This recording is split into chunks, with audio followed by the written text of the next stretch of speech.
Hi everybody, this is Matthew Catalin, CEO of Increase Media, and I have a really special guest today. Someone that's a best-selling international author, holds events for personal development and reaching your full potential internationally, all over the globe. And it's something that I really admire myself, and has been featured in the film The Secret, which most of people probably know. It's one of the most well-known movies in the self-help space.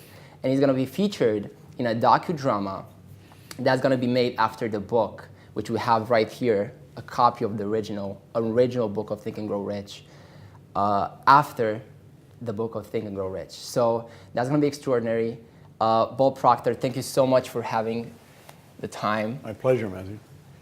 So one of the things I was wondering about, and I think this is something that maybe some people know, most people know your story and how you started out, but where did this all came from? You started from making $40,000 a year, being 25? Not 40, four. $4,000 a year. Yeah. So that's a lot less. And what happened? So you were doing that, right? You were doing your thing. What shifted in your mind? What changed? A lot of things. I think I was just waking up in the morning and going through the day and going to bed at night. But I think that's what most people do. And I hadn't gone to school. I only had 2 months high school. I never had a good job. But I couldn't hold a job. I wasn't a good employee. I would just do enough so I wouldn't get fired. But I got fired a lot. And I met a man, and Ray Stanford in Toronto, and I'm from Toronto. And he got talking to me, he said, why don't you change the way you're living? Well, you know, it never entered my mind that I could or that I should. I didn't give any thought to it. And in looking back, I don't think most people do. You know, people that are watching your material or that are familiar with me or my seminars, they're thinking of what they're going to do with their life. But they're in the minority. 90-some% of the population are lost, and I was.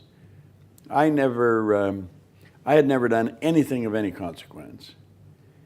I was earning $4,000 a year. I owed $6,000. So, I mean, if I had taken all the money I earned for 18 months and paid debt, I would have just broken even. I was not happy. And he said, why don't you change your results? Well, like I said, it never entered my mind that I could. And then he asked me, do you read anything? And I said, no, I can't read. Now, I could read. I didn't. I think I read about as well as most people. The average person reads at about a grade 7 level. And that's because you learn to read by the time you're in grade 7, and then you never improve upon it. And he gave me this book. And this is the book that's in Think, that Sean used in Think. And the book has fallen apart. I mean, I've been reading this every day for over 55 years. It was 55 years a couple of weeks ago. And everything in my life started to change. Like he said in here, you've got to decide what you want. Well, that never entered my mind, you know.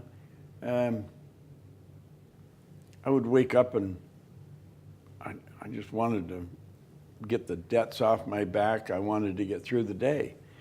To think that you could sit down and take a pen and write out what you want and then get it, that was the furthest thing from my mind. I mean, I just didn't, that never entered my mind. But that's what he got me to do.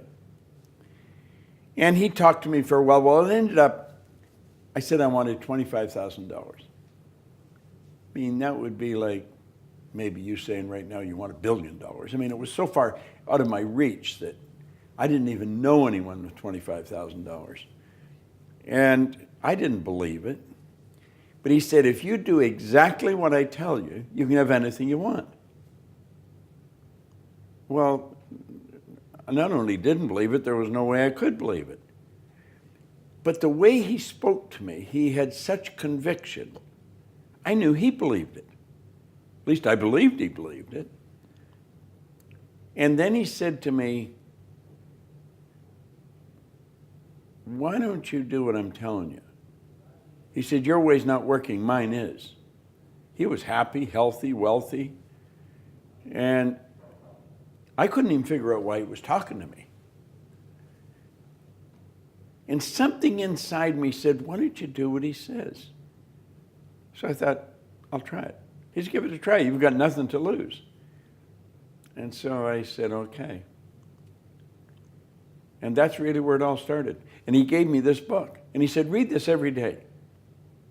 He got me to commit that I'd read it every day. Well, that's a thick book, you know, for a guy that doesn't read. I never read a book in my life. I was 26. And you just trusted him. I started to read it. And he said, do exactly what I'm telling you and do what the book tells you. Well, my whole life changed. Just like that. How long did it took? Not long. What happened was, I carry a goal card. I always have one. And I keep it in a plastic sleeve. And when I touch that, see, when you write your goal, you create a picture in your mind. It's like painting a picture in words. And that picture is impregnated into cells in your brain. Well, when you touch something, your sensory factor touch is affected. It sends a light message through your central nervous system and activates those cells in your brain, so the picture of your goal flashes on the screen of your mind. Well, I didn't know any of this at the time, but he had me write it on a card. So I wrote the goal that I wanted on a card, and I put it in my pocket. And what happened was, I kept reading it. I started to treat it as a joke. But I started to think of earning money. Now you'd think, well, weren't you thinking of that before? No, I wasn't. I would get paid whatever they give me, and I was always in debt. So I was thinking debt. Now I'll tell you one thing I've learned. If your goal is to get out of debt, you'll probably stay in debt forever, because that's what you're thinking about. And I quit thinking of debt and I started to think of earning money. And I heard a guy say, there's good money cleaning floors. So I'm not proud, I'll clean floors. And I remember I had to borrow $980, and that was not an easy thing for me to do. I mean, I wouldn't have lent me money. Nobody wanted to lend me money. But I needed that much to buy a used floor machine and some buckets and mops. And he said something, he says, don't clean floors for somebody else, do them for yourself. So I was doing what they tell me, and that's what I started to do. I got one office to clean, then I got another one, then another one. Then went from there? The first year I earned $175,000. In under 5 years, I was over $1 million. And I was cleaning offices in Toronto, Montreal, Boston, Cleveland, Atlanta, and London, England. I would just go and open offices and hire people to clean floors. All started from a joke, presumed joke. It was, yeah. It's like, I think it's fascinating that even though you don't believe something in that moment, even if you tell yourself a lie so many times, you will start believing it. Well, there's no question about that. If you tell yourself a lie often enough, you're going to start to believe it. And way around 1900, William James said, believe, and your belief will create the fact. It's got to be believed. You've got to believe it. And if there's no belief, it ain't going to happen. See, when you believe it, you're encased in the idea. You fuse with the idea. And that makes all kinds of things happen. In the movie Think, which you're going to be featured in, and which is made by the laws and the principle in this book, there's something that really touched my soul, which is the 3 feet from gold story.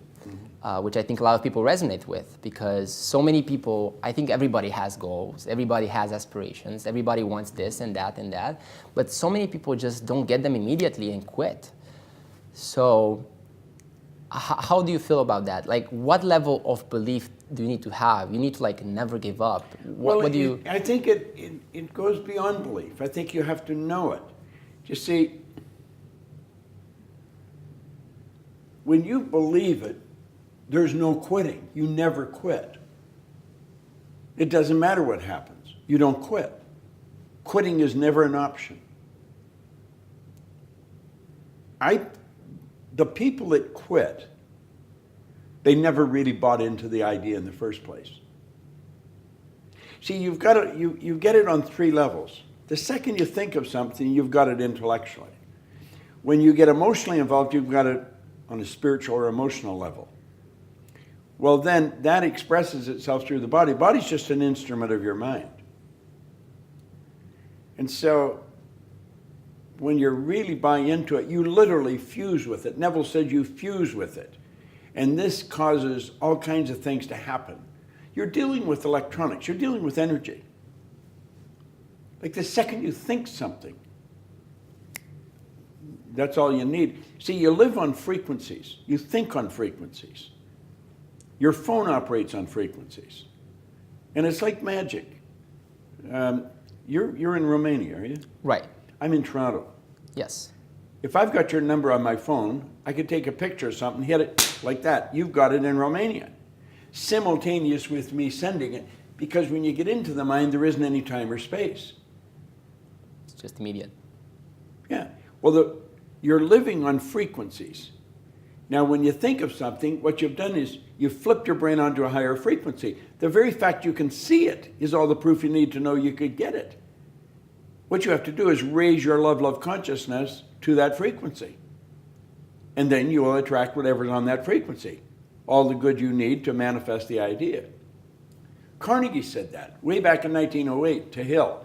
When Carnegie commissioned him to write this book, he said, any idea that's held in the mind, that's emphasized, that's either feared or revered, so it could be bad or good, that's either feared or revered, will begin at once to clothe itself in the most convenient and appropriate form available. It starts to move into form. Werner von Braun, Dr. Werner von Braun, that was the mastermind of the moonshot, he told John Kennedy when he was president, he said, the natural laws of the universe are so precise that we don't have any difficulty sending people to the moon, and we can time the landing with a precision of a fraction of a second. Well, one of the first laws is the perpetual transmutation of energy. Energy is forever moving into form, through form and back into form. Now, what makes you and I unique is we can dictate the form it's going to move into, because we're creative beings.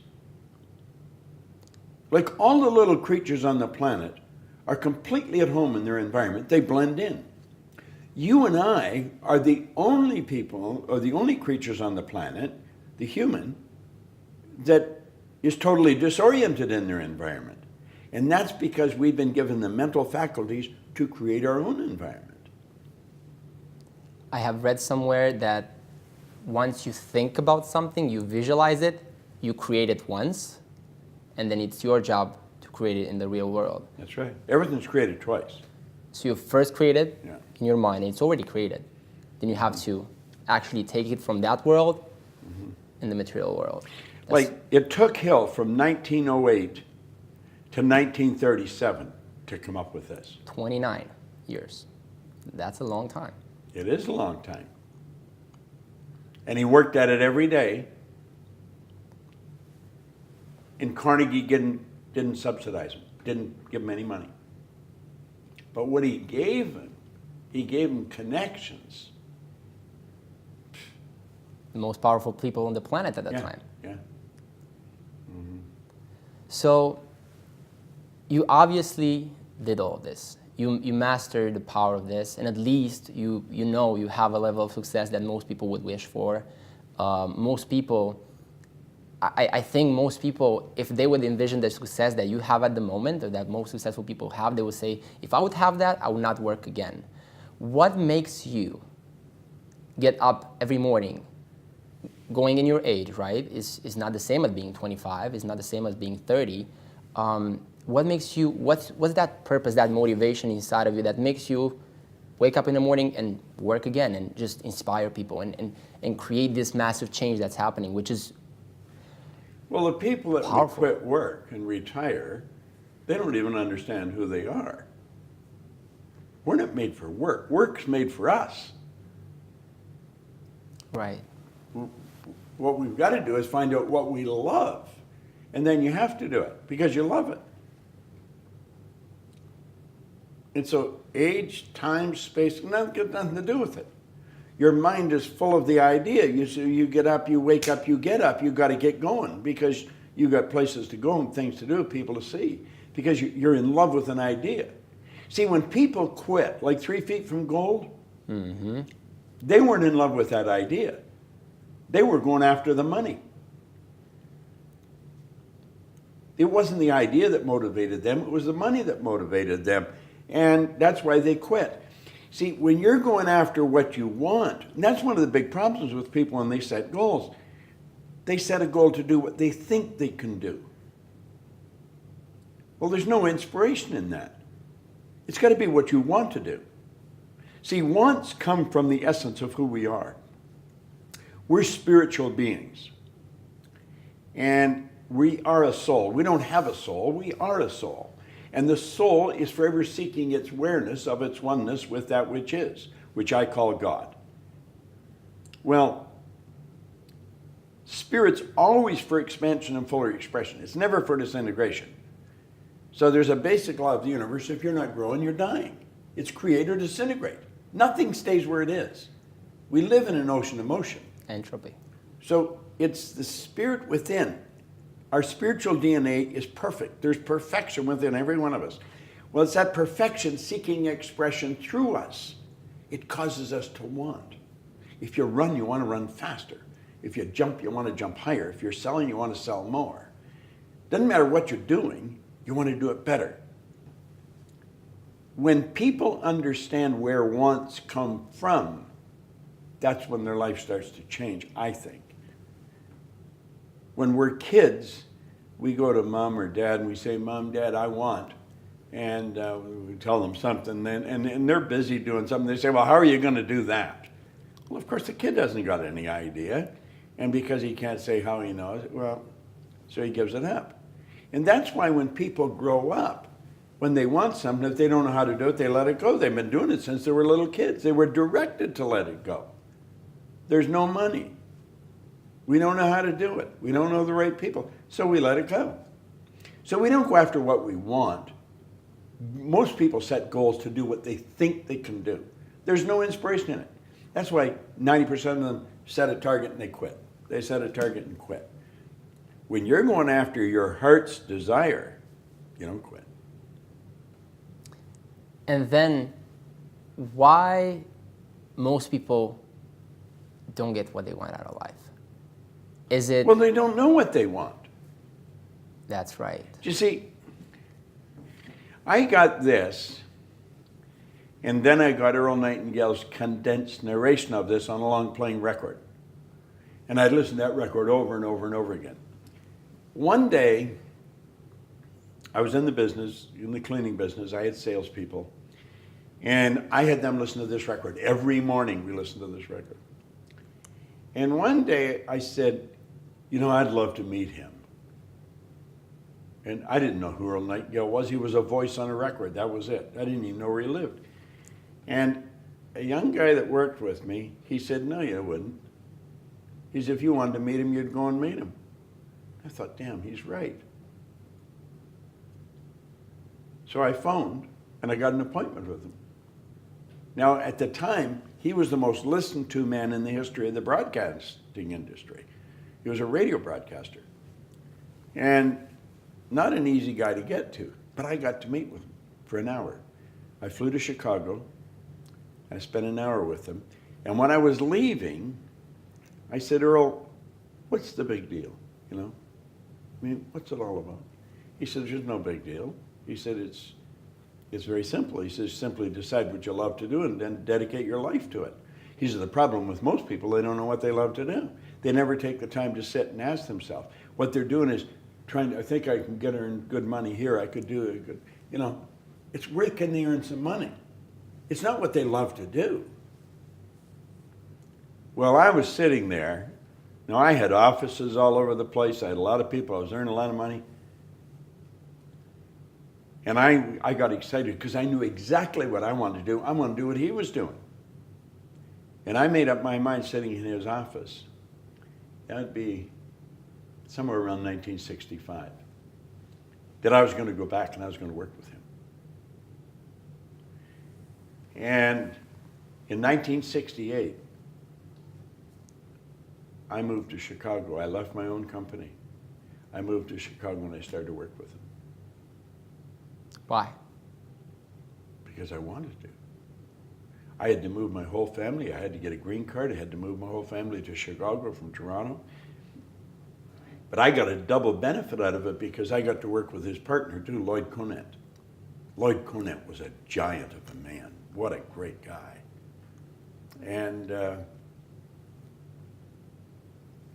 he and Earl both mentored me. See, any success I've had because I've got great mentors. And I'm a good student. Now, until I was 26, I was a terrible student. When I picked up this book, I became a great student. I've got thousands of books. I have an office at home in my home. It's got a couple of thousand books in it, and then I built a studio, and I've got a couple of thousand books in the studio. I love reading. But the success that I've enjoyed is because of the mentors or the coaches I've had. I would do exactly what they tell me. And if I coach somebody today and they don't do exactly what I tell them, I don't coach them anymore. Just like that, it's all over. It's not ready. Well, it's not that only that they're not ready, but if I'm going to coach somebody and they're not doing what I tell them, I'm wasting my time and theirs too. Now, if they want to waste their time, that's their prerogative. I'm not going to waste mine. That's powerful. And what happened after? So you went and worked with Earl. After creating your businesses. There was more to it than that. I was living in England, and I was earning all kinds of money. But I didn't know why. I didn't know how it happened. I'd been raised to believe if you're going to earn a lot of money, you're going to be really smart. Well, I didn't think I was really smart. In fact, I knew I wasn't. But I was earning a lot of money. I was raised to believe if you don't go to school, you can't get a good job. I hadn't gone to school. I didn't have a good job. I owned the whole company. So then I started to think, I wonder how many things I believe are not true. Now, I was doing very well, but I didn't know why I was doing very well. I was what you call an unconscious competent. And you know, that's where most successful people are. And so I made up my mind I was going to figure out why was I winning. And then I really started to study. And that's what took me to Nightingale Conant. It took me 9.5 years. And when I figured it out, all I wanted to do was teach it. That's all I did. Yeah. And when you do what you love, isn't it that there's like an infinite amount of energy? There's well, you see, you don't get energy. All the energy there ever was or ever will be is omnipresent. It's evenly present in all places at the same time. You don't get energy, you release energy. You're just an instrument that energy flows through. Desire is the triggering mechanism that releases the energy. When you've got the desire, you've got the energy. If you haven't got any desire, you haven't got the energy. So you're just blocking it. Well, yeah, exactly. That's exactly what you're doing. See, you're a channel that it flows through. And when there's no desire, you're just a wall. That's all. Blocks everything. So powerful. So you're saying you've been reading this for the last 50 years? I'm in my 56th year. And now there's going to be a whole movie made about it. It's going to probably touch millions and millions and maybe even like the whole planet, because it's going to go worldwide, internationally. You said that you're reading this every day. What are some other things, other rituals, other habits that you have made for yourself and that make you what you are today and keep you? Well, there's not that many.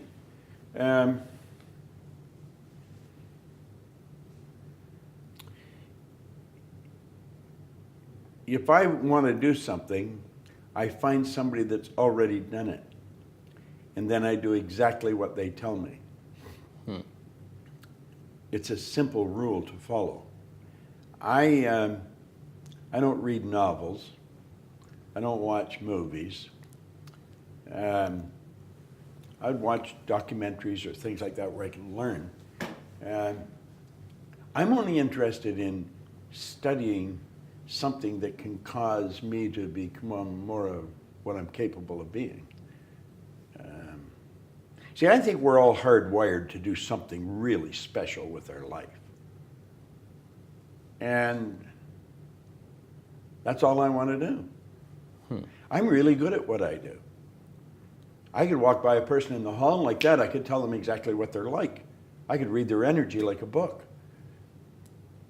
Everything goes on the inside, shows on the outside. See, we're gifted with faculties of the mind that the average person knows nothing about. You have intuition, the will, reason, imagination, perception, memory. That's what separates us from all the rest of forms of life. We go through school and never learn anything about it. Like you'll hear people say they have a bad memory. There's no such thing as a bad memory. Everybody has a perfect memory. It's just weak. They've never developed it. Our imagination. Your imagination is the most magnificent. Hill said it's the most marvelous, miraculous, inconceivably powerful force the world's ever known. I can use my imagination to project myself into the future and bring the future into the present and start living there. You work from the imagination. You don't work to it. You work from it. Backwards from the result. Yeah. Oof. So you're basically saying that because what I see happening, I mean, I meet a lot of people and I see a lot of limitations and a lot of limiting beliefs, as you may call them. And one of them is, oh, these people that are having success, they have something. They're special. They have this or they have that, or they had money, or they had a good family, or they had good environmental factors, or whatever they may say. And what you're basically saying denies all of that. Like, how do you make those people, which is most people, get rid of those limiting things that they have? Oh, I cannot do that. I have a bad memory. Or... No, they're the only one that can do it. Nobody can do it for them. Nobody can do it for you. Nobody can do it for me. You got to do it for yourself. You've got to wake up. You see, all we're ever going to get is awareness. We've already got everything. The only thing we lack is the awareness of what we've got. We're God's highest form of creation. There's nothing on the planet that will equal us. Well, that's all any of us are after. Most people that are teaching don't know what they're teaching. 80% of the people that teach have never done what they're teaching. So true. Oh, yeah. You know. It's, there's very few people who understand this. Very few. Really understand it. I've been in it. I think probably I'm in the business longer than anybody's been in the business that's still living. I think Jim Rohn come in Wonderful guy. almost a year ahead of me. You only met him once. Jim and I worked, we both got hired to work for a company, the same company at the same event. And so that's when we met each other. Now we knew of each other. I think we respected each other. But we're like thieves in the night. We're always traveling somewhere, going somewhere to do something. Jim knew what he was doing. Most people in this business, I don't think really know what they're doing. There's a few that do, but most don't. Like I think Jack Canfield does. I think Mark Victor does, you know. Jim certainly did. Probably like under 3%. The rest are Yeah. just like just following Yeah. the trend, following the what they think they should be, Yeah. not what they really are. So let's just say I'm someone at home watching this, and I have a goal. I want to, maybe most people, maybe I don't want to make $1 billion. I just want to make sustainable income for my family, $120,000 a year. Let me digress for a second, then I'll Yes. come back to your question. You just said something interesting. I don't want $1 billion, I just want... I have worked all over the world. I mean, all Right. over Asia, China, South America, North America, Europe. And I'm always asking people, what do you really want? And I have found most people don't want to be really wealthy. What they do want is they don't want to have any financial concerns. If they want to buy a new suit, they can go and get one. If they want to take a trip, they can take the trip. If they want a new car, they can get the new car. They don't want to just run out and spend or buy. They don't want to have any financial concerns. 2, they want to wake up in the morning excited about how they're going to spend their day. Oof. And the 3rd, they want to mix with people who are upbeat and creatively productive. Those are the 3 things that people really want. So in answer to your question, if somebody's watching, what's the first thing they should do? Well, the first thing they should do is understand why we have goals. Not just to set a goal, because most people don't set goals right. They're operating with a limited level of consciousness, so they're thinking,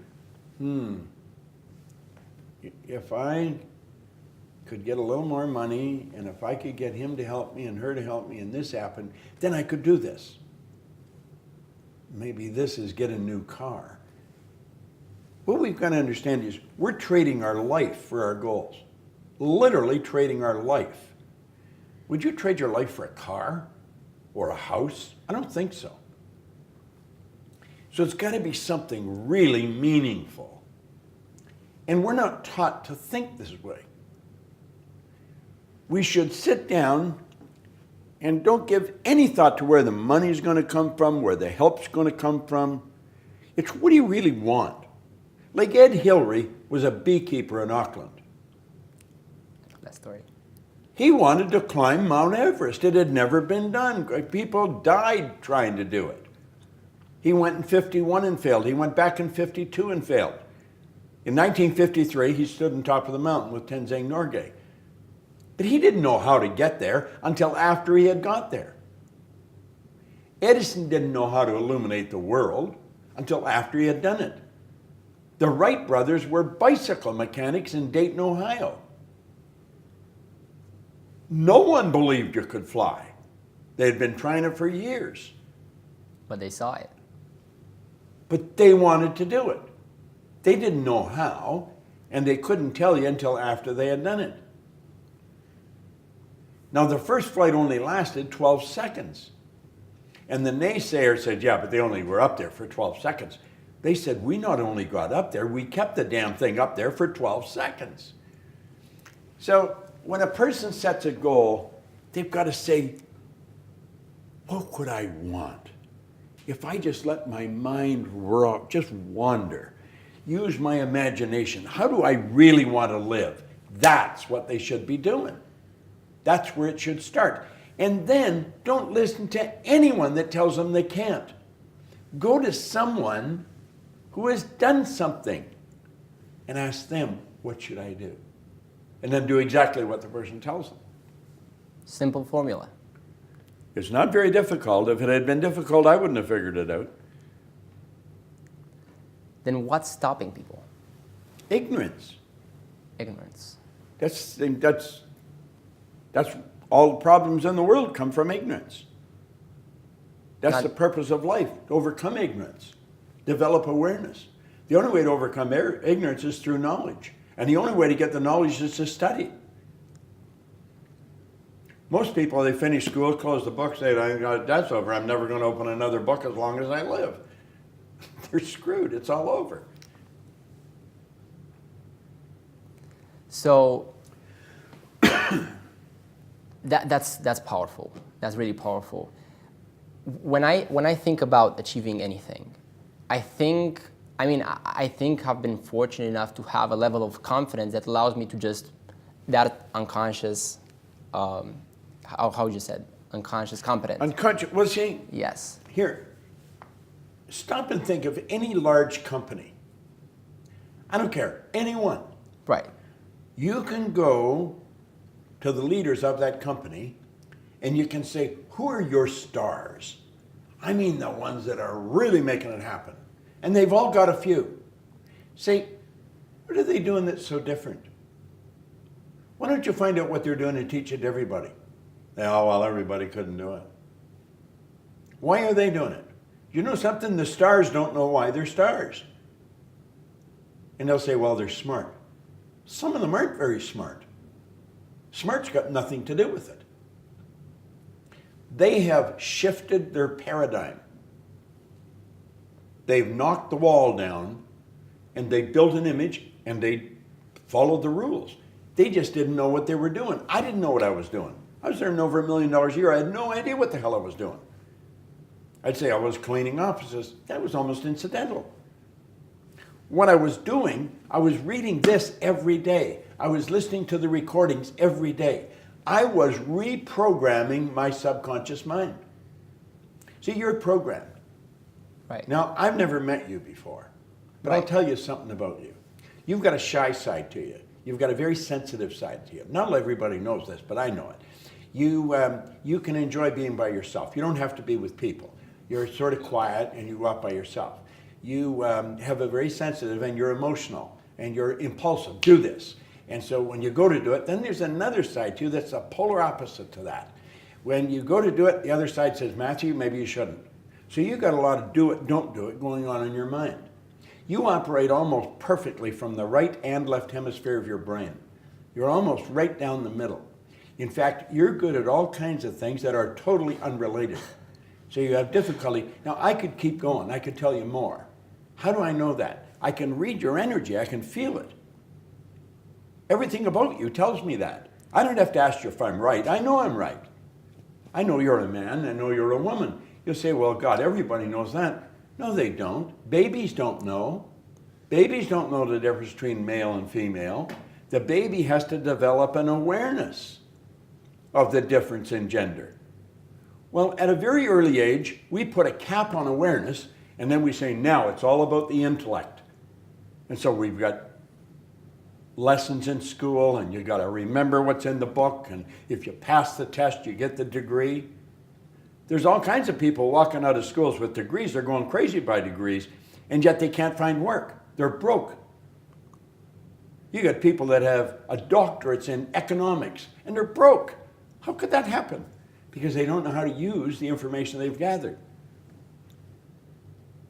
These higher faculties we've got are like magic. In fact, that brings up something in my mind.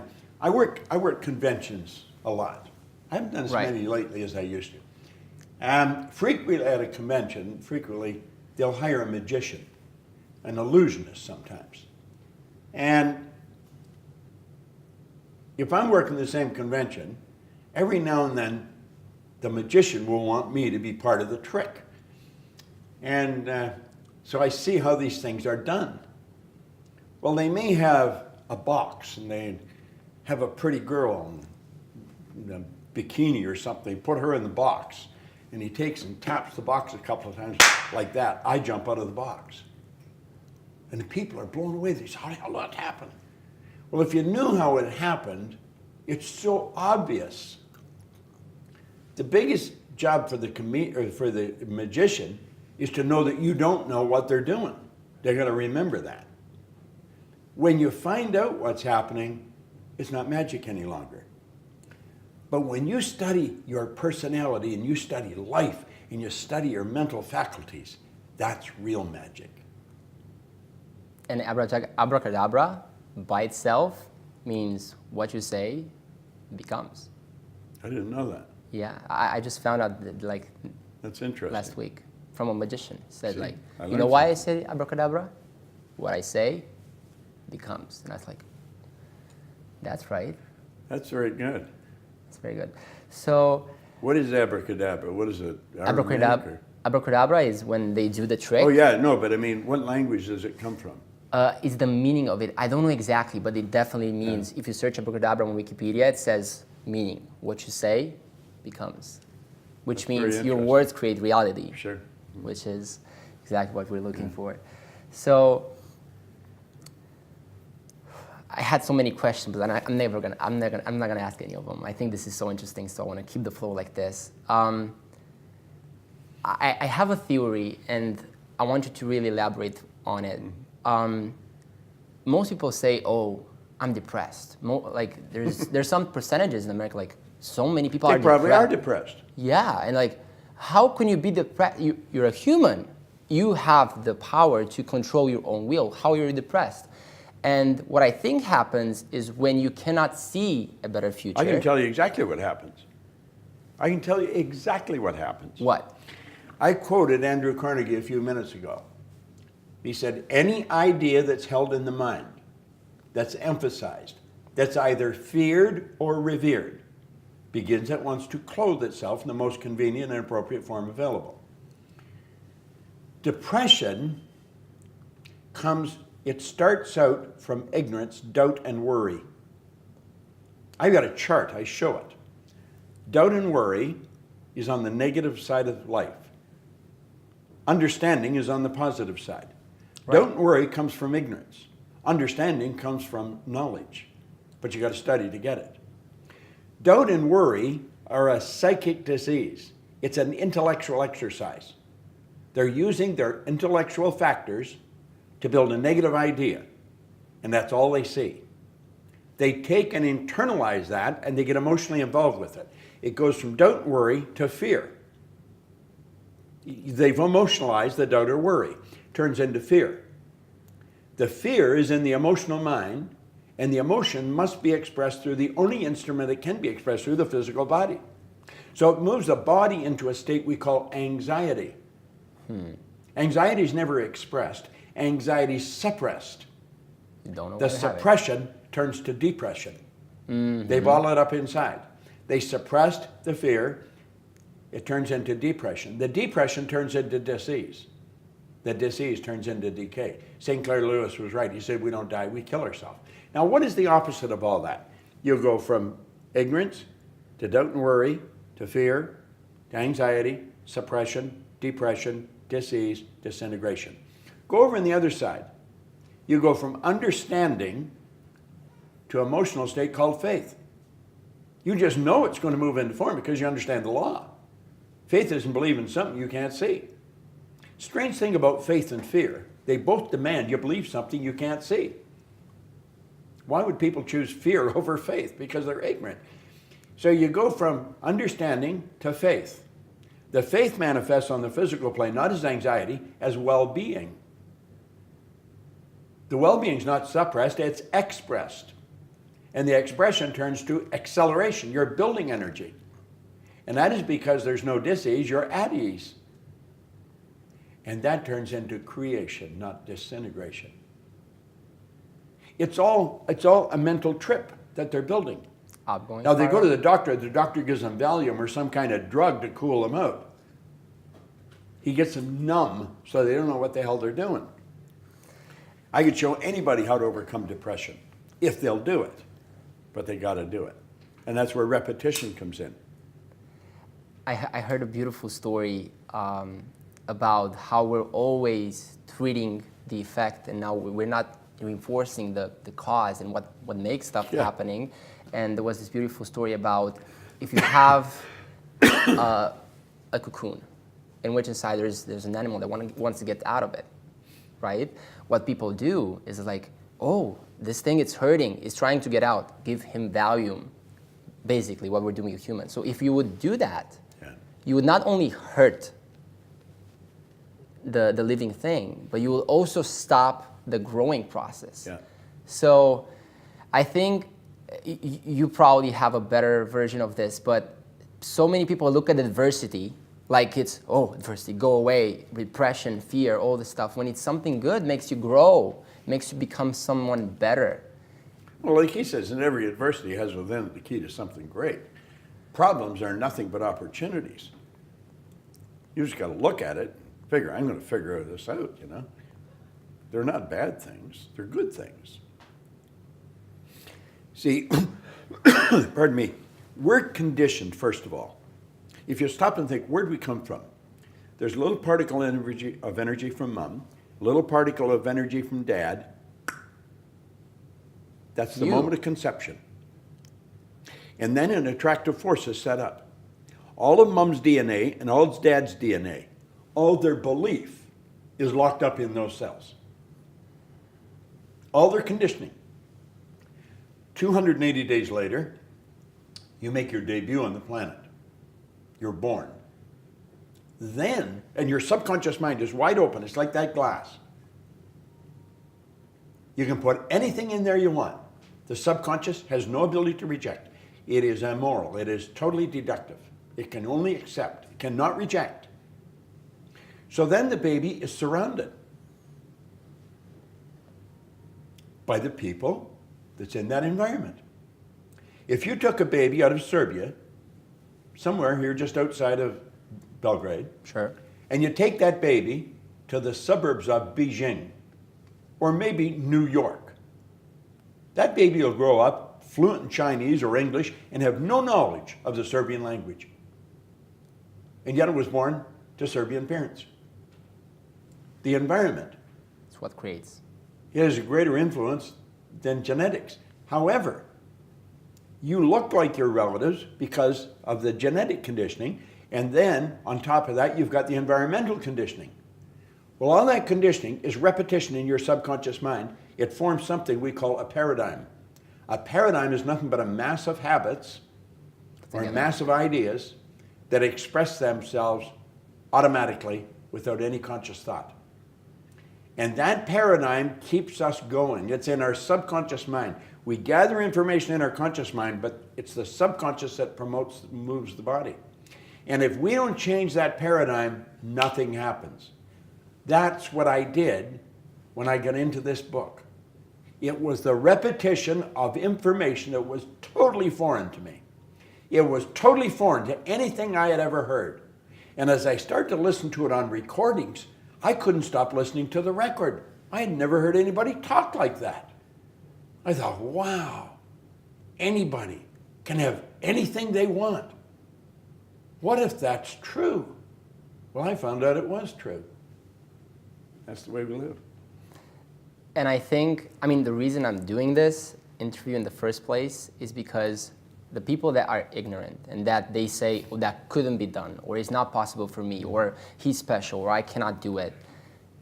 Like, how can you see Bob Proctor right now on video, see where he was, what he did, and where he's at right now, and still not be moved by it? I think that's the power of it. You know, when I was given this book, you would never have hired me to do anything. I was losing. Right. On the 14th of this month, I'm being recognized in Carnegie Hall in New York. Congratulations. Well, but there's such a difference in the two situations. So totally different. You think, how does that happen? It's in here. You say you're putting this on YouTube or Facebook or something? If a person will watch this every day, the whole thing, not just a little bit of it, not just a little part that really got them interested, but if they got up an hour early every morning and watched this every morning, and they did that for an entire year, I guarantee you they would double their income. And I don't even care what they're earning. I could show anyone how to turn their annual income to a monthly income. I can show anyone how to become a millionaire. But they got to do exactly what I'm telling them. And people say, well, that doesn't make any sense to watch it every day. Not according to the consciousness that you're operating with, but if you're operating with my consciousness, it would make a hell of a lot of sense. I get up 5:15 every morning. and I study. So if a person said, I'm going to get up an hour early, that's 1 hour every day. That's 9 40-hour weeks in a year. So you'd be studying what we're talking about, concentrated study for 9 40-hour weeks in a year. Their life would just totally change. Just to prove that point, when I was 15, I didn't read anything to that point. And somehow I got a video of you showing subconscious mind, conscious mind, how things go in and how things work. And I was like, wow, that's interesting. I started being curious. So from that point, I was like, this doesn't make any sense. I'm gonna trust the process. Let's give it a try. For 1 year, I woke up 1 hour earlier and read, which would make no sense to me at that time because I was going to school, like I was taking away from my sleep, and I just read like I think 100 books that year, and now I have my own agency. I couldn't be more happier about what I'm doing, and people are fascinated by it. But to me, it makes no sense why you shouldn't be. So it's just like what you just said, I did. And in other words, because what I convinced in my mind was like, I may not believe in it right now. I'm just gonna trust it. You're doing something else that you probably wouldn't talk about, but I know you're doing it. When I was talking to Scott, he told me that you were really good at what you do, and you were promoting Think, and you weren't getting paid. I'm not. Well, you know, that's interesting. He said, if you're not willing to do more than you're being paid for, you'll never be paid for more than you're doing. Giving is one of the laws of the universe. You've got to willingly give and graciously receive. And if you have to think before you give, you're trading, you're not giving. That was probably one of the best investments you've ever made.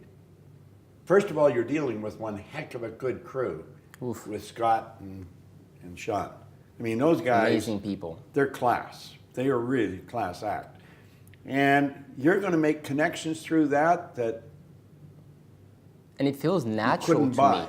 Well, that's why it is natural. That's why you're doing it. And I think when I started the agency I have right now, I have a media digital agency. Every one of my friends that had agencies and I was connecting with like, oh, you should charge $20,000 up front. And it felt so weird to me. Like, how can I charge someone without giving them something back first? It feels so weird to me from a reason or another. And I just went and just offered my services freely. Now I don't have to do that, but I did it for this because I feel it's so powerful. And people saw like, wow, it makes sense. You're giving me this value. It makes an enormous amount of sense to just give you a percentage of it. And that's how I'm able to make hundreds of times more than the average of my country, which is even, I think it's close to Serbia, which is nothing in terms of like, but that's exactly powerful. But you see, well, what you just said is a good example too. Most people blame their environment. Like there's people here in Serbia. I heard it 3 or 4 times today. I was in 2 or 3 of the television stations, and they were telling me about the economy here, you know. It's, how bad it is. There's tough times. I said, got nothing to do with it. Nothing to do with it. I said, I was over in Dubai here not long ago. They're skiing in the middle of the desert. In the mall. Skiing, ice skiing. Don't tell me that the environment. Oof. Think about it. Exactly. Think of what we're doing today. I mean, just this recording, and it'll hit millions of people. You'll get millions of viewers on this. It's just going to go up and up and up. How's that happen? I've got a studio that I built in my backyard, and it's got 4 cameras that I can work. I can work it myself. I have an IT guy in Phoenix, and he can come in and switch cameras for me. I can stream all over the world from my own backyard. I think it's so magic. I walk up and maybe walk 50 feet. And I live in Toronto, so it snows in Toronto. I had the heat, I had the sidewalk heated between the house and the studio. So it doesn't matter if it's snowing, there's no snow. And I walk into my studio and I can go all over the world from there. How's that happen? It happens because we're aware of how to do things. So if somebody's watching this, What you've done in the past has no bearing on what you're going to do in the future unless you let it. Mm-hmm. It doesn't make any difference. Everything that's happened in the past has been absolutely essential to make you who you are, to prepare you to do what you're going to do. When the movie Think comes out, you not only want to watch it, you want to get your head right into it. Watch it 1,000 times. Because now there's no excuse. People say, I don't want to read. Okay, here's the movie. What's your excuse now? You don't have any. Yeah. See, that's what a book is. A book is a movie painted in words. That's what a book is. You're just going from one picture to another. So definitely, the movie is probably going to come out 3-4 months from now, which is starting 2017, and it's definitely for anybody watching this. Is like, if you cannot read a book for whatever reason, which you definitely should, like that movie is like this picture. Gold, yeah. They're doing a real top job on it. Yeah. It's amazing. Like I'm Scott's really, a phenomenal director. The whole crew is just, the energy there is so incredible. Yeah. It's impossible I for loved something. working on that with them. Jeez, I just loved it. Yes. That's the reason I'm in it too. It's so fascinating to me to see that energy coming together. Like, that's going to be huge. And it can impact so many people. So I'm really excited about that. Last few questions. This is like kind of the 3 questions I have for everyone I'm interviewing. And it may apply to you, may not, but let's just ask them.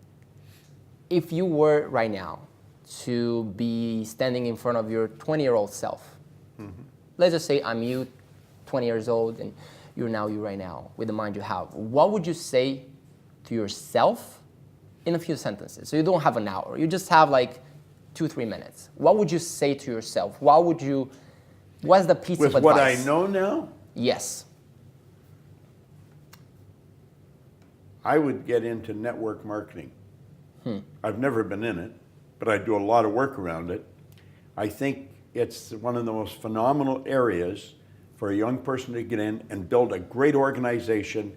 They don't have to have any money, but they've really got to apply themselves. They say only 2 or 3% win in network marketing. Well, that's true in every industry. But there's the opportunity to build a great organization with no money. And you can help a lot of people. And that will make you do That's what it's anything all else. about. Like, you're helping millions of people with this. Our company made a commitment. We're building schools in Africa. We build a new school every week and a half. Our company does. Amazing. Our goal is to build one every week. And then every day. We're at a week and a half right now. And like you're doing that, like so many amazing people are just doing the same things, and it makes no sense to the ordinary person. Like, why would you give your money to build schools for people when Tony Robbins is feeding 30 million people, when you are building schools every week? You see, if I were 20 again and know what I know now, I would get into something where I could grow, where I could serve other people and earn profit doing it. You've got to earn money. Profit is the first order of business. If you're not earning profit, you're on your way out of business. But that's not the purpose of any human organization. The purpose of all human organizations is to make life more meaningful. So you got to earn a profit to keep the company growing. But the purpose is to make life more meaningful. If we take all the people out of this building, you don't have a hotel any longer. You've just got a building full of stuff. The hotel is the people, the employees. That's what I would do. Powerful. Okay. This one is I always get fascinating answers on. Do you have any regrets for your life? No, absolutely not. I'll tell you, I probably would have said yes 15, 20 years ago. Then what happened?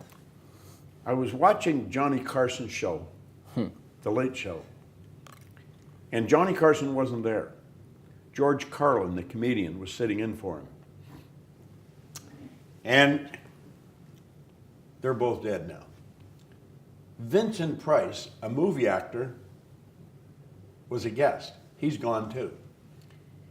But Vincent Price had just shot a pilot. And of course, they told the public on television it's a new series. Well, it wasn't a new series at all. They were hoping it would turn into a new series. They shot a pilot, and if they got good ratings, then they'd shoot a dozen more of them. Right. And so after they went through the small talk, Carlin says to him, well, tell me, Vincent, tell me about your new series. And Vincent says, oh, I think everybody's going to love it. He said, it's about a train, and it's like a magic train. Is you can buy a ticket to go back in your life. I would pay for that. Any point you want to start over. And he said, when you get there, I'm the conductor on the train. I stop the train, I let you off. And he said, I think everybody'd like to go back and start over at some point, don't you think so? I thought, yeah, I could think of a couple of things where I could have started over. And George Carlin said, no, I don't think so. He said, if I went back and changed anything that had happened in my life, I wouldn't be me. And I like me. I thought, God, what a perfect answer. No regrets. Everything that happened was necessary to make me who I am, to prepare me to do what I'm going to do.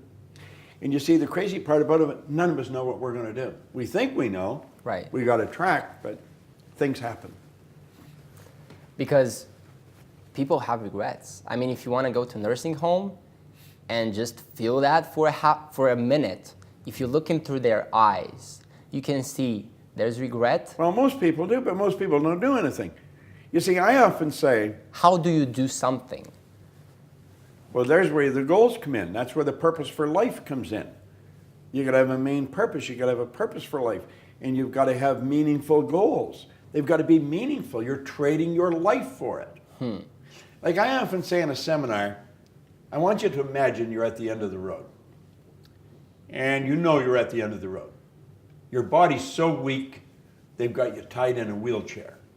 Or they've got you in a crib bed so you don't fall out, kill yourself. Right. Just imagine, all you can do is relive your life. I want you to imagine you're there and you go back and think, God, I wonder if we had moved there, what would have happened? If we had started that company, remember we were going to sell the house and start that company. If we had done this, I wonder what would have happened. And then, God, if I could only do it over again. I said, wouldn't that be terrible? Spend the last days of your life like that? Wouldn't it be better if you look back and say, wow, what a trip.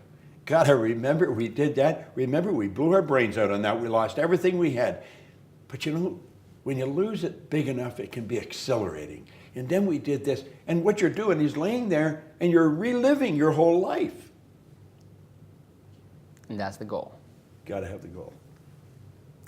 With that being said, if there's something you can do right now is get the book, stay updated.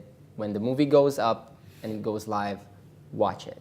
There's a saying on all of your seminars, on the tickets, if you have to borrow money for this, do it. It may be the last time you're doing it. Listen, wow. when I read this, I owed everybody I knew money. But the guy that told me, he said, don't clean officer for somebody else, do them for yourself. And he told me where I could buy a used floor machine and some buckets and mops. It was going to cost $980. I mean, I didn't know anyone would lend me money because I never paid them back. Not that I didn't want to, I just never had any money. Well, I searched and searched and searched, and I found a guy that lent me $1,000. So when somebody tells me they can't borrow money, I know that they haven't tried. I think anybody can borrow $1,000 somewhere. And that's what I did. And I turned it into a multi-million-dollar organization. I sat down one day with my pen in this business. I said, I'm going to build a company that operates all over the world. We operate all over the world. So if you have to borrow money, borrow the money. But get into the business. actually do it. And anybody wants my book, you can get the Born Rich book, you can go, we give it away. If you go on our site, go to bobproctor.com or proctorgallagher.com. Download some of the stuff. We give a lot of good stuff away. Yeah. And start listening to it. Watch this recording. Watch it 1,000 times.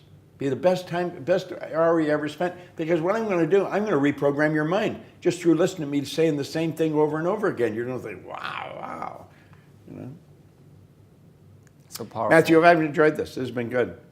I love it too. Let's finish with something. Let's give people 3 things to do. Read the book, do this, do that. What would you say right now? Because I'll tell you exactly what to do. let's hear those. Sandy Gallagher is my business partner. Love her. She is really good. She was going through a very tough time personally a number of years ago. We were in Phoenix. We were doing a seminar. I had to leave, catch a plane somewhere. And she said, before you leave, could we get together maybe for a cup of coffee? Could you, I want to talk to you. And I said, sure. So we went across the road to a coffee shop. And we were sitting there. And she said, could you give me 2 or 3 ideas that I could do every day that would help me through this? I said, sure. I didn't know what I was going to tell her, but I knew I would tell her something. So I said, every day, I want you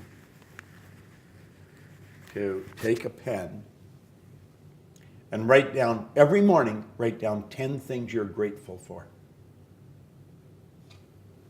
But you've really got to be grateful. You've got to feel it. You're really grateful. Then I want you to send love to 3 people that are bothering you. If they're bothering you, you don't like them. They've got nothing to do with it. You're thinking bad thoughts about them. You're putting yourself in a bad vibration. Send love to 3 people that bother you. And then take 5 minutes and be quiet.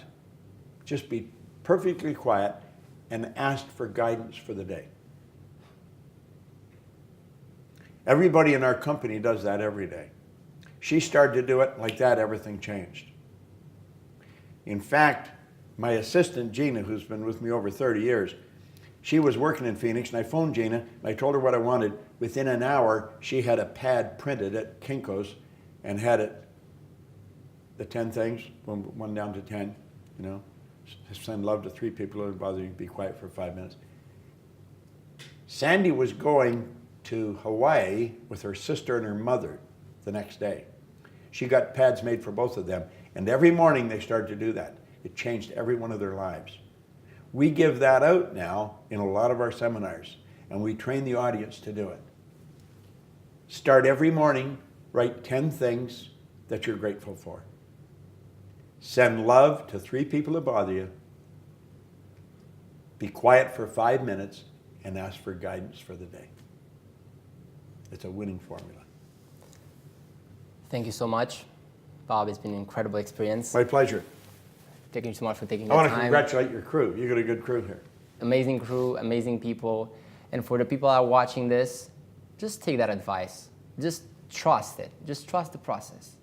Give it a year. Give it 3 months. Give it 6 months. And then see what happens. This has been Matthew.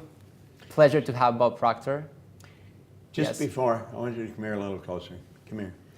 I want you to take one of these things in your hand right now. And I want you to write down what you really want. Doesn't matter how you're going to get it. Write down what you really want.